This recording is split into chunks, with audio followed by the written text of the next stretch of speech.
сахнаға Қасым Қайсенов ағамыздың батырлық жолын жалғаған рухани, рухтас інілері, халық қаһарманы, ауған соғысының ардагері, генерал-лейтенант Бақытжан Ертаев пен ауған соғысының ардагері, Қазақстан Республикасы парламенті мәжілісінің депутаты Бақытбек Смағұлов мырзаны шақырамыз. Менің басыма қарағым туған кезде Қасым ағамыздың жазған сөзі бар еді. Если вы суете генерала Ертаева, вы суете меня, Касыма. Если вы суете боевого генерала Ертаева, вы суете меня, партизана Касым Қайсенова. Если посадите Ертаева, посадите меня с ним, Касым Қайсенов деген сөзі бар. Міне оғыстың аруағы, отандық патриоттығы әрине біз соған туба дейміз. Жаңа біраз ойлағандар, қанат осы дейді, бір шақ тоқылы ма екен? Бәрі тұрсын беріп шығар.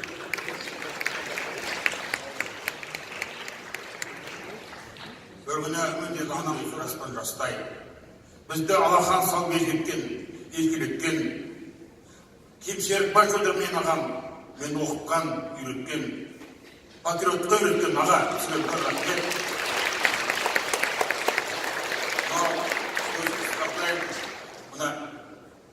Алла әкіміне бір рахмет. Үлкен рахмет. Өзіңіз мынандай жиылып отырсыз. Қосылып отыр сізге үлкен ағалық рахмет. Бұл жылдың арнап Қасым Қайсенов атамыздың орнына орден шығардық. Осы орден тұңғышы президентке барады.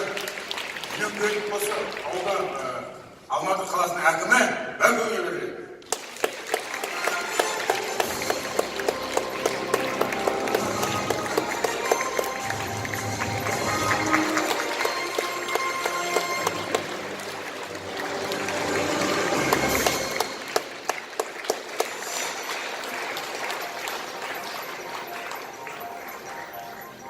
Осындай керемет жақсы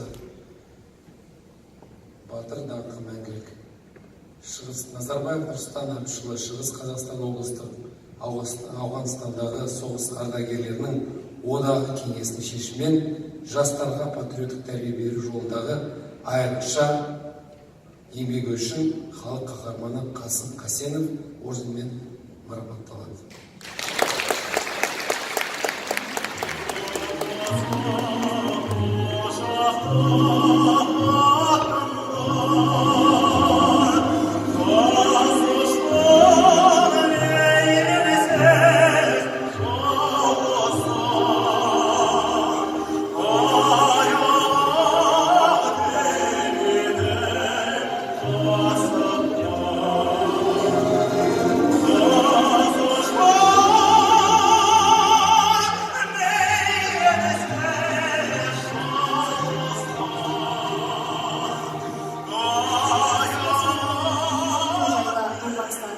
Назар аударыңыздар.